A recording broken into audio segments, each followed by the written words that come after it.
I hereby introduce to you Mr. Michael Veazey.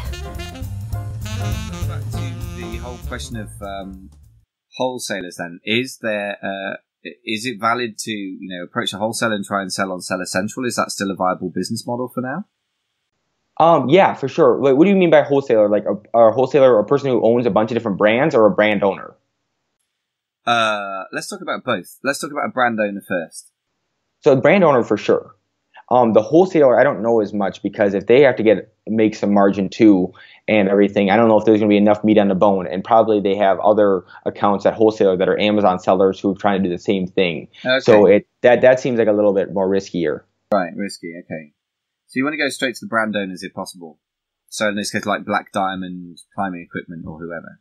Exactly. Okay. So like if you go to like backcountry.com carries Black Diamond and a bunch of other climbing brands. Now I wouldn't contact Backcountry. I'd contact each brand. Okay. Makes sense. Makes total sense, because the more middlemen you got, the more people need to make a cut, the more competition they're creating for you. So so it's reasonable to go to the brand and say, we can sell you on Seller Central. It doesn't have to be all about Vendor Express. Mm-hmm. Exactly. Because, obviously, Vendor Express sounds like an amazing, powerful platform. Also sounds pretty complex. If you've got to get your logistics in place to have a warehouse that can fulfill, 5 units of this and 2 units of that and 5 units of that and confirm within 24 hours. But I can see how that would scale up. But, I think the contacts and the brands is an easier thing to do for yourself to start with. It makes a lot of sense. Now, backing off completely to not exactly the same topic, but a linked topic, the whole question of launching now, post-incentivized reviews. Obviously, if you're going to a brand and you're saying, yeah, we can sort you out on Amazon, clean up a listing, for anyone who knows anything, isn't going to be so hard to, to get the bullet points written well, to make sure you got some good images, etc. We know about these things. That's straightforward. PPC is harder, but still a known quantity. But what do you do to actually get something launched in the first place these days? So, this is just one of the reasons why I went this approach, because I don't want to deal with launching. Right. I'd rather just do the easy stuff. Right. Sell something that has 10,000 reviews. But so it's like just one point just to kind of to underscore it is that, like, don't do something that's hard just because it's hard. Right. Yeah. So like people who are trying to build their brand from scratch and try to launch it and do all this stuff, it's like, how about you just make money first? And then once you're comfortable and you're bored of your money, then go build your brand. Yeah, okay. But it's kind of one of these things where it's like, okay, well, you're kind of asking me, like, how do I do this the hard way? Because you keep saying all the easy ways. And it's like, well, I guess here's a way to do it the hard way, but I don't know if I can fully recommend it. But okay, here's a legitimate launch strategy that we just had. This is how lazy I am. We just got a bunch of like ping pong accessories from China. Yeah. Got them in, slapped labels on them, no real packaging to them. So this is private labeling then, basically. Private labeling them. Sent them into Amazon. We sent in 4 different types, and we bundled them in like 2 and 4 packs, and some 1 packs. I just checked. We got them in stock like December 1st. Yeah. I just checked. We've sold about 357 units in the last month and a half, right? We just got our first review. We just got our first review. We spent about $1,000 on PPC to make $4,000. Okay. So like our A costs about 25%, so that about breaks even, but gets us some traction. But anyways, like I was saying, we're selling like 7 units a day, making about $6-7 a unit, and I did nothing besides just throw it up on Amazon. Okay. Just because I picked the right niche, I picked the right keywords, I made sure I went after a market that I knew I could compete in just on price, and I answered all the questions ahead of time that I didn't need a launch strategy. If you're going to sit there and go after everyone who has, every single person has for that keyword 1,500 reviews on the first page, well, then you need 1,500 reviews just to be even with them. Yeah. It's like, well, what's your strategy to get 1,500 reviews? Well, you're just going to give away 50? That doesn't sound like sustainable. You're going to do a bunch of social media. Well, how are you going to track that? How do you know if you're spending money correctly? Like all these kind of weird questions where it's like, only do the absolute stuff if you have, I'm saying it, just why not make it easier on yourself? Yeah. So the essence of making it easier is just basically picking a right niche and the right keywords, and basically. Well, yeah, I've said it before where the person contacts me and says, "Hey, I want to sell dog leashes," and I go, "Why?" And they go, "Because I love dogs." And I just never can. I can't do anything about that. That is not. There's no way for it to bleed through on your Amazon listing that you're a dog lover. No. You can't put that in the title. It's not going to help. And so you say, well, why do you want to sell dog leashes? Well, I see there's a gap in the market of seeing eye dog leashes that no one's selling. And I noticed too that all the seeing eye dog leashes are 20 feet long. That makes no sense if the person's blind. The dog could easily lead them into a pole or something. They should only be 4 feet long so they can have a good grip and know exactly where their dog is at all time. Okay, so you found a gap in the market, you found a specific keyword, and you found a way to differentiate yourself and make the product better and add value. And did you have to do some weird, complicated manufacturing stuff? No, you just cut the leash 6 feet or whatever. Yeah, yeah. And so it's like, let's make it easier instead of trying to go after, no, but this is the prettiest pink dog leash I found. I'm sure other people, I showed my cousin and my grandma, and they both said it's great too. Yeah. Like that anecdotal evidence doesn't do anything for me. Yeah, yeah, exactly. Yeah, makes total sense. So basically, you're going to what's the word? You're making the launch irrelevant because you just picked the product that's got strong demand and limited competition anyway. Yeah. Okay, makes total sense. I was going to ask you about a couple of other areas, but they could get a little bit too big for this one. But just thinking a bit bigger about off Amazon opportunities, because obviously you're a man who thinks big picture anyway. People are getting very excited about Walmart. Do you see an opportunity similar to Amazon there? Nah. I don't know anyone who has the Walmart app on their phone. Okay. You know? Like, I don't know. It's like everyone in America, at least, like, tries to go out of their way to, like, not shop at Walmart. Okay. Like, if you can literally Google people of Walmart. Okay. And see what comes up. So, like, that it has a very negative stigma. So it's like almost like similar to like eBay. So do I think eBay is going to take over Amazon? It's like, no. Can they take a chunk of their sales? Yeah, for sure.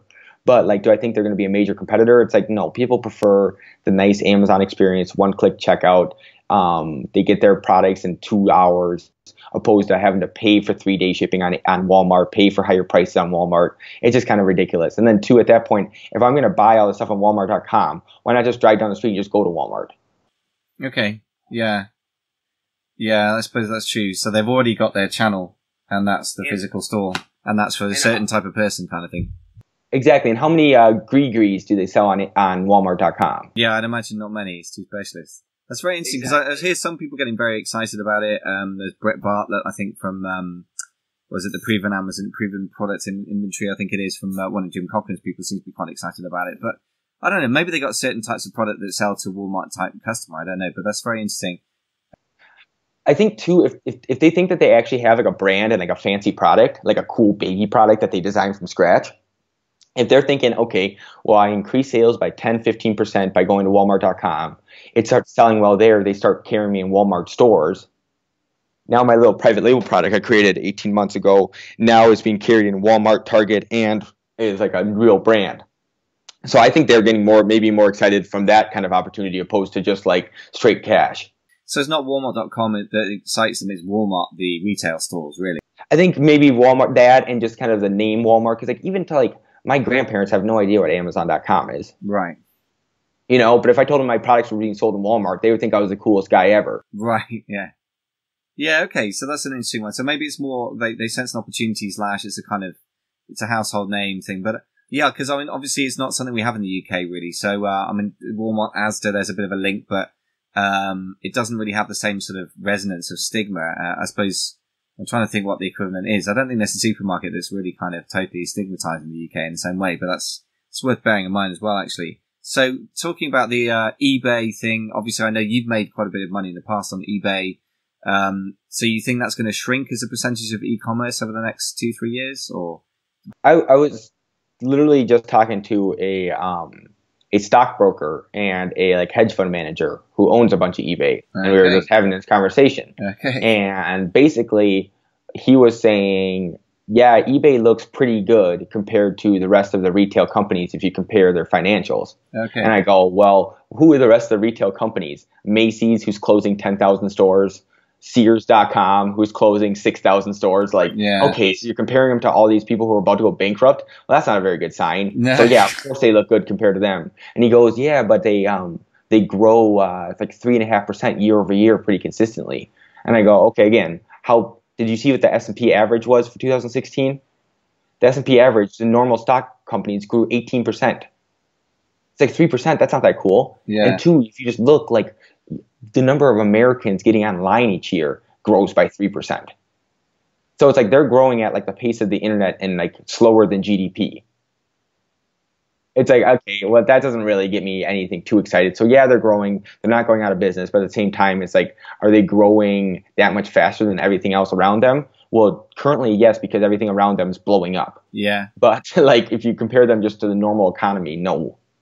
Yeah, interesting. So even the background financials on the company are that exciting. So yeah, well, I think that's probably going to wrap it up unless we get into crazy amounts of detail, because other than that, I think we're going to end up in. There's a couple of quick questions I've got here, which might be useful, but. Any tips? But yeah, if you want to get started on Vendor Express quickly, any tips for picking a product to put through it and get it accepted easily? Do you just want to find a product that Amazon in that category is not sourcing and selling any? And then, because then they're really going to want to get their grubby hands on it. And two, if you have a bunch of sales history on top of that, then Amazon will just love it. Okay. So find something they're not selling yet. And something meaning what? Sort of particularly like for Gree, for example. You find it. So yeah, you looked at, there's not a single climbing rope that's currently shipped and sold by Amazon. Right. But then you look in dog leashes, and 9 out of the 10 dog leashes are shipped and sold by Amazon already. But they're probably not too excited to get any more dog leashes. Yeah. Yeah, that makes sense. Absolutely. Yeah, so ultimately, this is probably one of those stupid questions, but somebody's asked me to ask it. So, FBA selling versus Vendor Express, which is your sort of preferred channel? Basically, it totally just depends on too many variables. Depends on how much cash flow you have, what kind of distributor you have, what type of competition's like, all that kind of stuff. And so if you really laid it out to me saying, I got a Chinese supplier, I buy iPhone cases from them, I buy 10,000 at a time, our differentiator is that ours are waterproof, no one else is. Like, what do you, and then we have $100,000 in the bank, what do you think we should do? And then from there, it'd be like, all right, maybe you should go Seller Central first, get some momentum, move it over to Vendor Central. So then they see the momentum, they start ordering it from you type of thing. Because then when you're in Seller Central with iPhone cases, good luck. You're going to be ranked thousands. If you're in Vendor Central, you might be ranked #1 for waterproof iPhone case. Yeah. You know? And so then it's like you use Vendor Central to get the ranking. Then you still have your Seller Central to kind of balance it out. So then if you ever want to quit selling to Amazon, you still have that ranking, but you're on Seller Central. Like it's a lot more kind of complicated than. And then two, a lot of companies, like just talking to a company out in Hong Kong, they don't want to pay sales tax in every state that they have their stuff fulfilled. So they're doing Vendor Central just because it's easier on their taxes than Seller Central. Okay, so you don't have, because of course you're not a retail seller, you're selling wholesale, so you don't pay sales tax, right? Exactly. So there all sorts of, so it's, and then two, like Amazon pays for a lot of inbound shipping from you to Amazon. So Vendor Central makes a lot more sense if you're selling hot tubs, because then Amazon will cover the shipping cost, and that's huge. Yeah.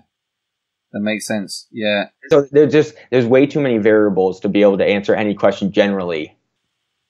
Makes a lot of sense. Yeah. That makes a lot of sense. But those are very, very useful things to think about, like no sales tax and then shipping large items. And that in itself, I mean, any kind of barrier to entry. I mean, if you can get something large, which would be impossible for somebody to sell profitably on Seller Central, but you can persuade Amazon that they can ship it in, then that suddenly makes that a viable product.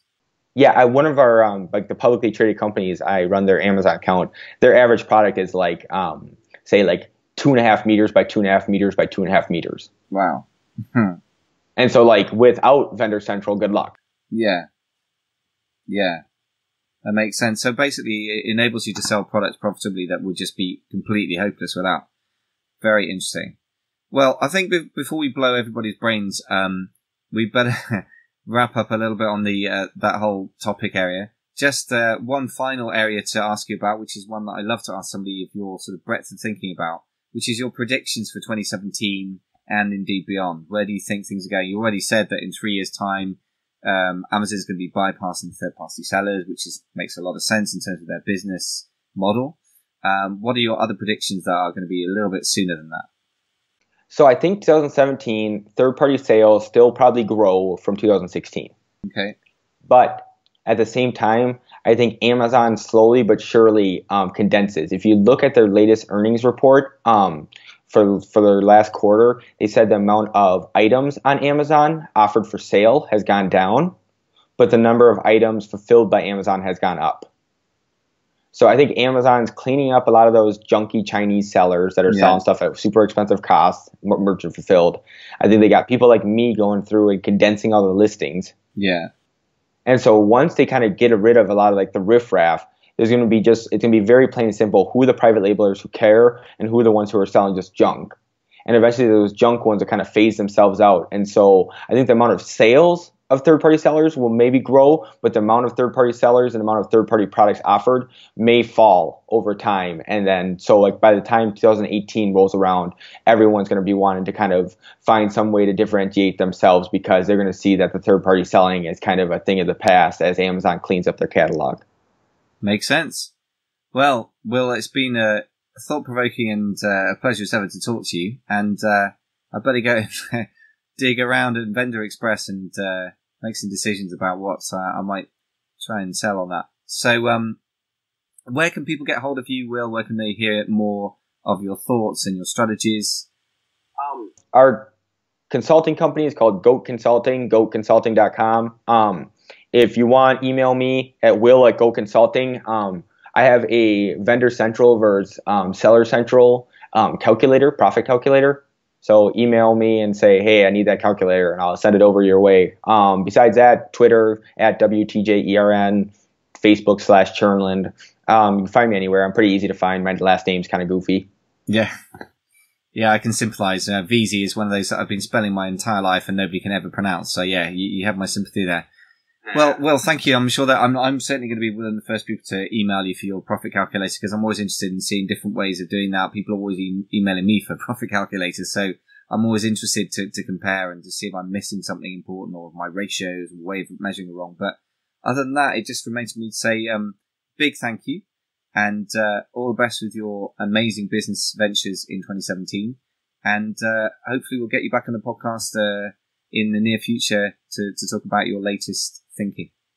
Perfect. Sounds good. And thanks for having me.